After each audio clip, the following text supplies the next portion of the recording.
ஆண்டவர் யாரை பயன்படுத்த முடியும் தெரியுமா? ஒரு மனிதன் தன்னை பூரணமாய் அவருக்கு ஒப்பு கொடுக்கும் பொழுது, ஒரு மனிதன் தன்னை பூரணமாய் அவருக்கு ஒப்பு கொடுக்கும் பொழுது, நம்முடைய அர்ப்பணிப்பின் அளவுதான் நம்ம தேசத்தினுடைய எழுப்புதலின் அளவு.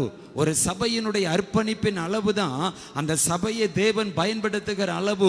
ஒரு விசுவாசியினுடைய அர்ப்பணிப்பினுடைய அளவு, ஒரு விசுவாசி இயேசு கிறிஸ்துவுக்கு தன்னை ஒப்பு கொடுக்கிறதனுடைய அளவு, ஒரு விசுவாசி தேவனுடைய வார்த்தைக்கு, தேவனுடைய சத்தத்திற்கு கீழ்ப்படுகிற அளவு தான் தேவன் உங்களை ஆசீர்வதிக்கிற அளவு. ஆபிரகாமை குறித்து எழுதப்பட்டு இருக்கிறது, அவன் என் சொல்லுக்கு கீழ்ப்படிந்தபடியினால். ஆபிரகாமனுடைய ஆசீர்வாதம் எல்லாம் எப்போ வருகிறது? அவன் என் சொல்லுக்கு கீழ்ப்படிந்தபடியினால். அப்ப ஆபிரகாம் தேவ சத்தத்தை கேட்கிறான். ஆபிரகாம் தேவ சத்தத்தை கேட்க கேட்க அவனுடைய வாழ்க்கையில் அவனுடைய எல்லைகள் விரிவாகி கொண்டே போகிறது. அப்ப இன்றைக்கு நம்ம சபைக்கு வருகிறோம், கிறிஸ்தவத்துக்குரிய அடையாளங்கள் நமக்கு இருக்கிறது. ஆனா தேவ சத்தத்தை கேட்கிற ஒரு அனுபவம் நமக்கு குறைவாக இருக்கிறபடினால நம்ம என்ன பண்றோம் அப்படின்னு சொன்னா, நமக்காகவே ஆண்டவர் பைபிளுக்குள்ள ஒரு சிவப்பு நூல் வச்சிருக்காரு பாருங்க.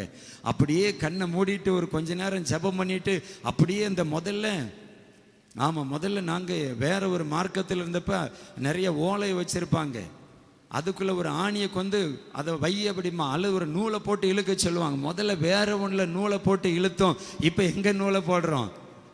இப்போ பைபிளுக்குள்ள நூலை போட்டு இழுக்கிறோம். அதுக்குன்னே சிலர் கட்டவரில் பெரிய நகமாக வளர்த்து வச்சிருப்பாங்க. ஏன்னா அப்போ தான் கரெக்டாக அந்த பேப்பருக்குள்ளே கரெக்டாக அந்த நகத்தை விட்டு இன்னைக்கு என்ன ஆண்டவர் என்கிட்ட பேசுகிறார் அப்படின்னு சொல்லி பார்க்க. இது அல்ல, இதெல்லாம் குழந்தை கிறிஸ்தவத்தினுடைய அனுபவம். ஆண்டவர் பேசுகிற இடம் எது தெரியுமா? உங்களுடைய ஆவி. இன்றைக்கு நம்ம எப்படிப்பட்ட ஒரு பாக்கியவான்கள் தெரியுமா? பழைய ஏற்பாட்டு பரிசுத்தவான்களுடைய ஆவி உயிர்ப்பிக்கப்படவில்லை. அதனால தான் தாவீது சொல்லுகிறார், என் ஆத்துமாவே கர்த்தரை ஸ்தோத்தரே, என் ஆத்துமாவே என் ஆத்துமாவேன்னு சொல்லி அவர் ஆத்துமாவை குறித்து சொல்லி கொண்டு இருக்கிறார். ஆனால் இன்றைக்கு பாருங்க, நம்ம இயேசு கிறிஸ்துவை ஏற்றுக்கொண்டவுடன் நம்முடைய ஆவி மனிதன் உயிர்ப்பிக்கப்பட்டு விட்டான். நம்முடைய ஆவியில இப்ப தேவன் வந்து வாசம் பண்ணுகிறார். நம்முடைய ஆவியில பரிசுத்த ஆவியானவர் வந்து வாசம் பண்ணுகிறார். இப்போ நீங்க தேவ சத்தத்தை எவ்வளவு கேட்கிறீர்களோ அவ்வளவு உங்களுடைய வாழ்க்கை பிரகாசிக்க தொடங்கிவிடும். இப்போ